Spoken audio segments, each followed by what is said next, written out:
sporto bendruomenė džiaugiasi krepšinio rinktinės sidabro medaliais ir dėkoja iš visos širdies, nes kitų sporto šakų propaguotojams nušvito vilties spindulys gauti bent šiek tiek valstybinio finansavimo. Iki šiol jiems tekdavo tik piniginiai trupiniai bei finansinės nuograužos. Kaip kalbėjo vieno miestelio plaukimo instruktorius, tikimės, kad šiemet pavyks pakeisti 3 metus stovantį vandenį baseine, nes vanduo jau ne tik žydi, bet ir pilkėja, o mažosios baseino lankytojus gąsdina vandenyje purkiančios varlės bei į kojas kimantis neaiškios kilmės gyvūnai. Plaukimo instruktorius su ašaromis akise dėkoja krepšininkams didvyriams už gailestį Lietuvos vaikams. Na, o regbio federacijos prezidentas strikčioja kaip mažas vaikas ir sako, kad pagaliau regbį galėsime žaisti gaudydami normalų kamuolį, o ne kažkieno tai spatą ar didelę bulvę.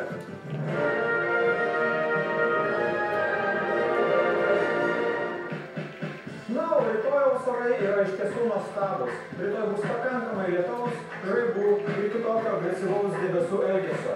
Prie Klaipėdos planuojamas lengvas potvynis, bet žmonės savo nafimų sėkmas valgys turim. Prie Šiaulių šiek tiek kvintels ežerėlis, garsusis o šaunusis rytų mūsų pakrantė irgi žada puikiausias pramogas, įvairias linksmybes, šašlykų, gyvūnų kepimą ant ugnies ir ypatingai buvo didžiulė šventė šalčininkuose.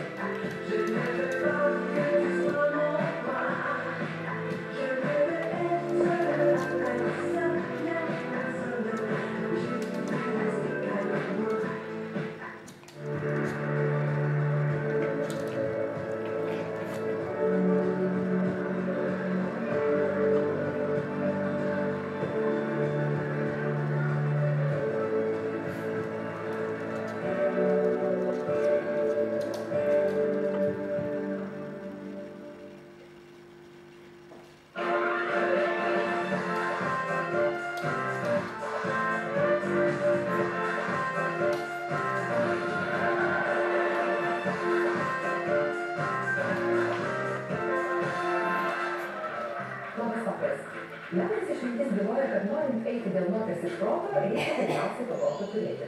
Na, čia tikrai tie apie mūsų šio vakaro dalyvius, kadangi čia susirinkę vyrai iš tikrųjų eina iš proto dėl savo moterų, o tai reiškia, kad proto tikrai labai turi.